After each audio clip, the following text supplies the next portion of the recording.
So, at disaster sites where chaos and tension often prevails, there are two kinds of people you'll find rushing in when everyone's trying to flee the site. So, number one are your first responders, like the fire brigade, the police, and then there's us, the journalists, who bring you news stories of these disasters.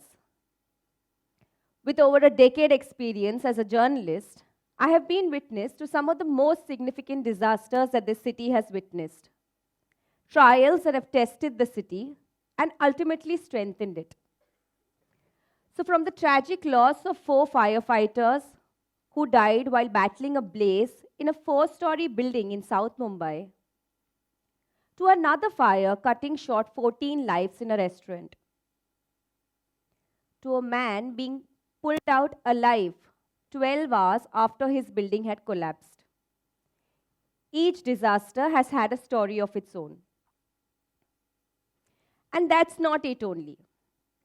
As a city reporter with a leading national daily, I have also been witness to the manifestations of people's power through the act of them opening up their hearts and even their wallets to those in need.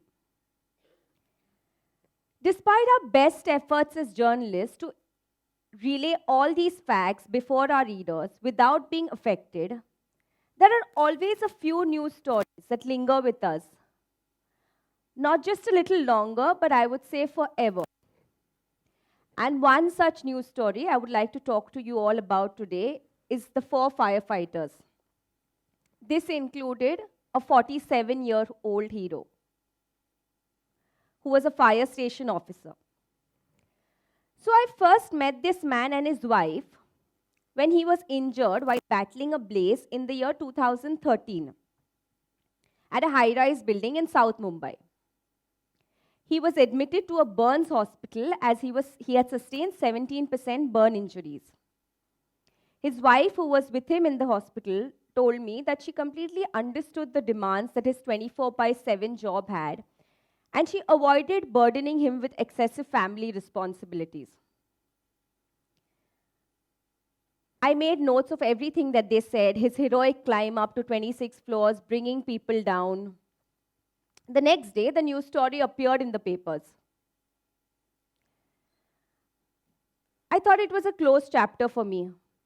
I even found out some time later that this man had recovered and resumed back his firefighting duties.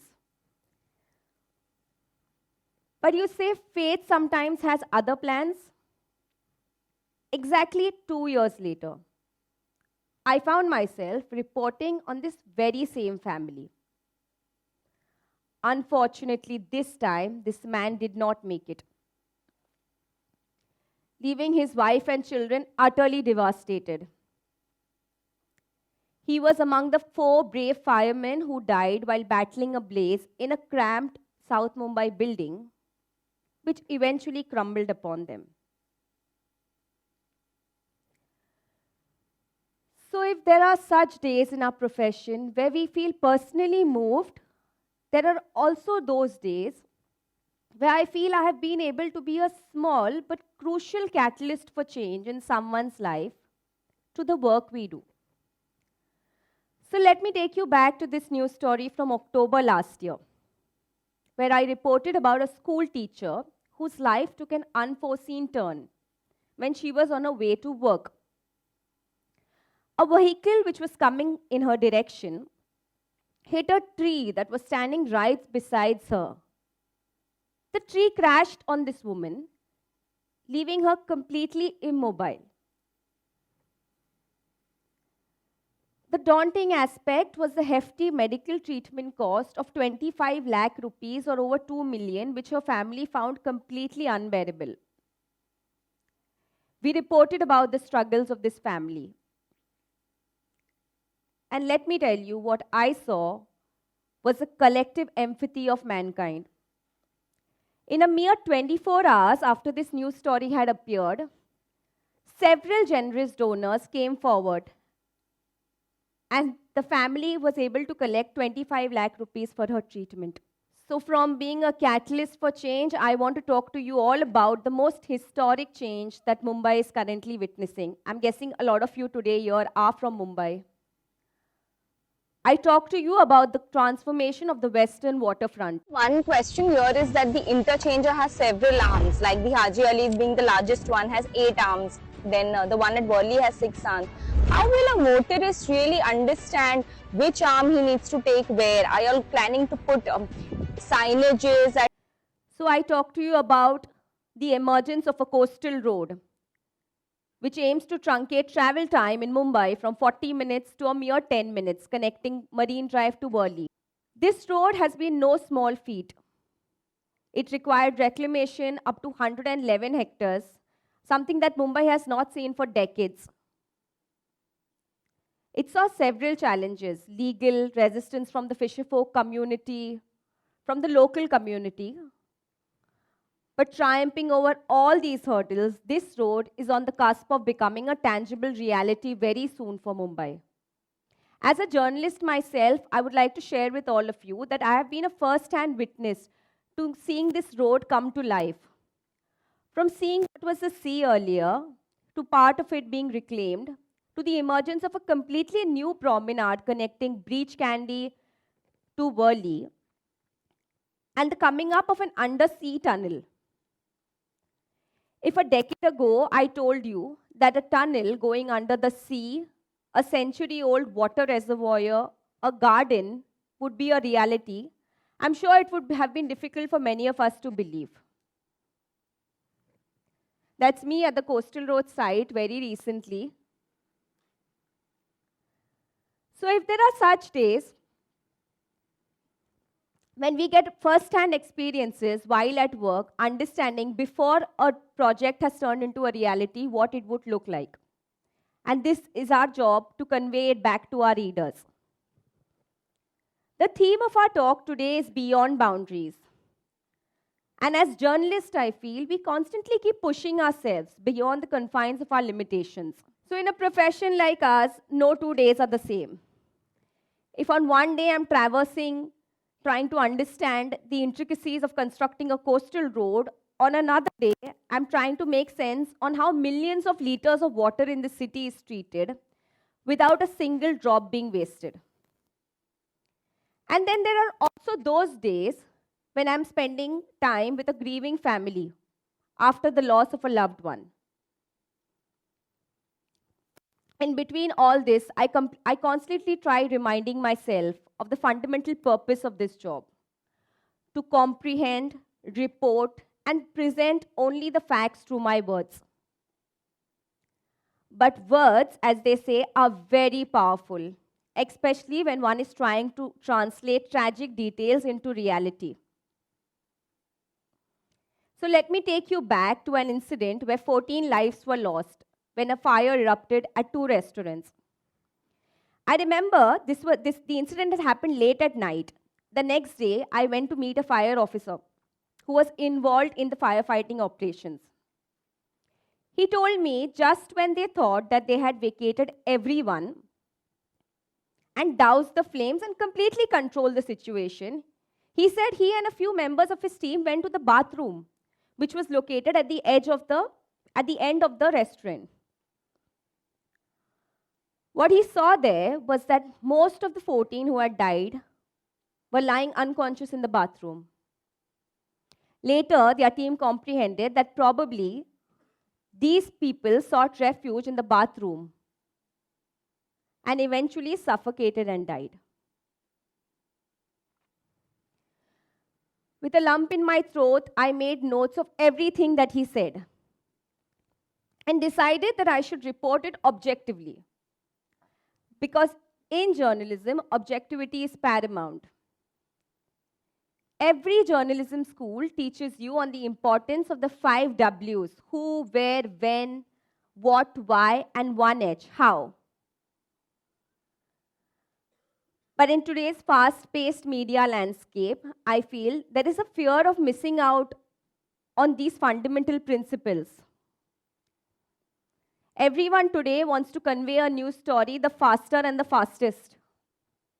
sometimes at the cost of missing out the most important details. So when 2 years back I was sent to cover another fire in a high-rise building from where a chilling video had gone viral. This video, as you see on the screen, there's a screenshot of my article, shows a security guard clinging to the edge of a 19th floor balcony.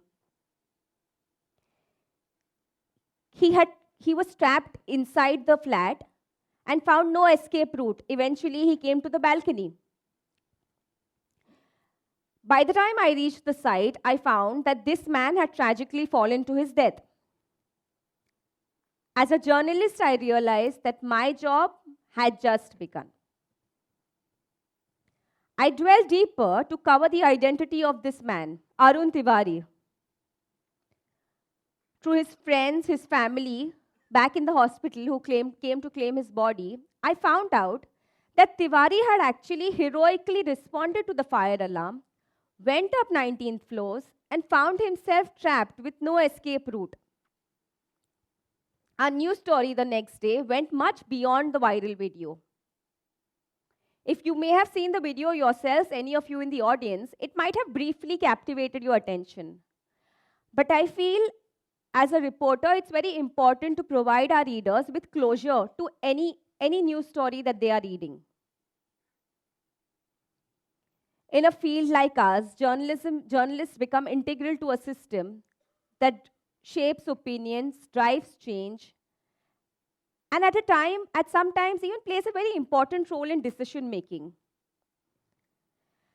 This can be highly empowering, but I feel this is when we should remember the wise words of Uncle Ben from Spider-Man comics, who said, "With great power comes great responsibility." Our news affect thousands of people who read it.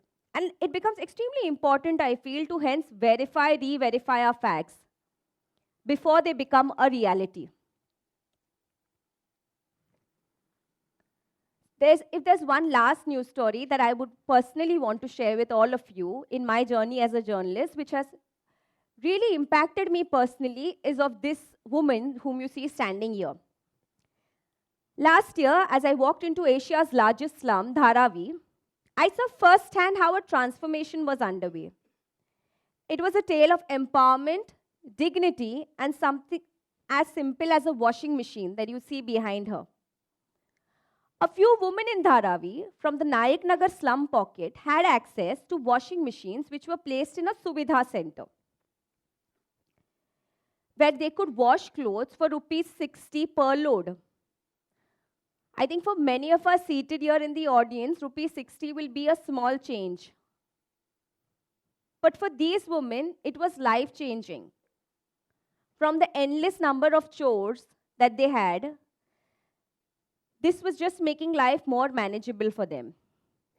I went on to meet Anaisa Khan, one of the many numerous women, who told me that apart from washing being a challenge, another challenge that awaited them was drying these clothes in the tiny matchbox houses they lived in.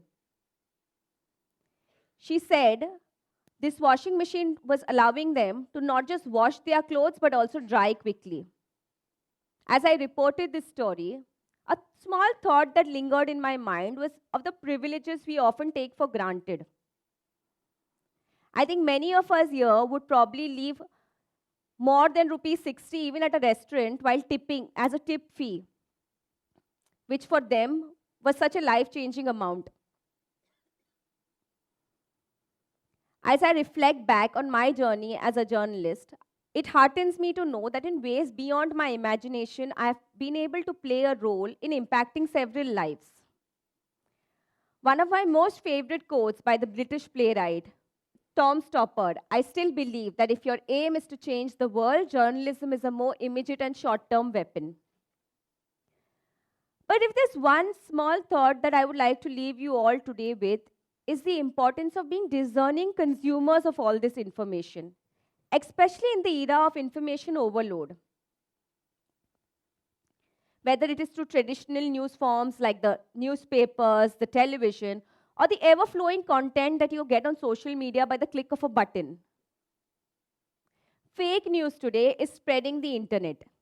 And if any news story for that matter raises even the slightest iota of doubt in your mind, take a moment to Google it.